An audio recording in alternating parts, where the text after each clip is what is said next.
fact that Jesus was so completely accessible was the very reason and the cause behind some of his heaviest criticism that he ever received. If you've studied your Bible for any amount of time, it doesn't take long for you to understand and start walking through the Gospels that Jesus totally surprised people by receiving children. Even the disciples said, you know what? All these snotty little kids, these dirty feet little kids, their hair hasn't been combed in days. Look at their dirty face, Lord. They're thronging you. Jesus, if you don't mind, we'll just push the children out of the way because they really don't have any part here. This is adult stuff. This is big church time. We don't have time for children. And what did Jesus do? God help me.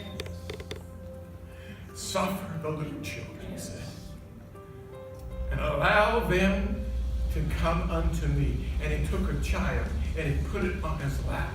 He said, such is the kingdom of heaven. I mean, he totally surprised people when he received children. He shocked the elite religionists of his day because he made himself available to those who were marginalized. Jesus welcomed the outsiders rather than ostracized them. Jesus built bridges to the despised rather than walls. And it was his complete accessibility that earned him a title that he never rejected. As a matter of fact, every time someone said that about him, he stood high to the attention, squared his shoulders, and walked forward. That title was Jesus, friend of sinners.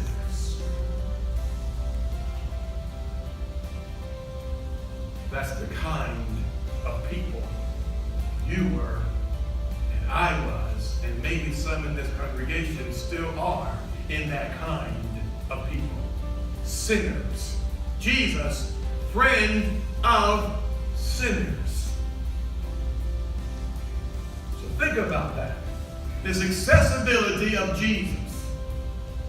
Culture and our background affect who we are. So let me ask you, who are the outsiders in your day-to-day schedule?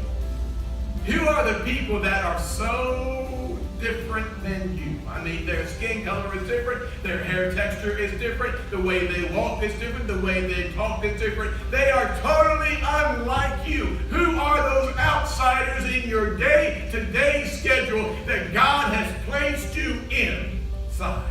He's put those people around your life. Now, what are we going to do with that?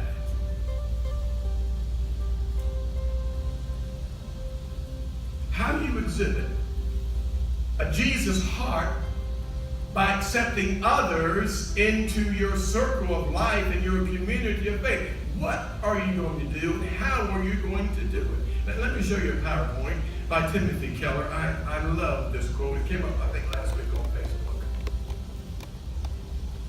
Timothy Keller says this: we are called not simply to communicate the gospel to non-believers. We must also intentionally celebrate the gospel before them.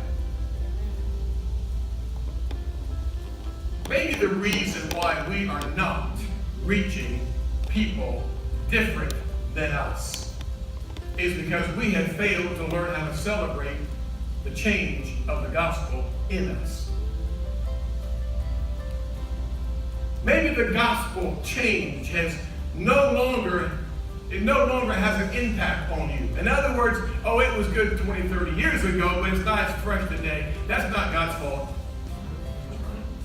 Somebody help me teach and preach this morning. That is not God's fault. Maybe you need to remind yourself from time to time in prayer and in praise where God has brought you from. Maybe you need to understand what a horrible pit, how horrible it really was. Maybe you need to understand how miry the clay really was. You need to understand how stuck you were in sin till Jesus came around and he pulled you out of the horrible pit and the miry clay, and he established your feet on the rock called Christ Jesus. Maybe you need to remember that, and that will help you reach out to somebody else in the same place.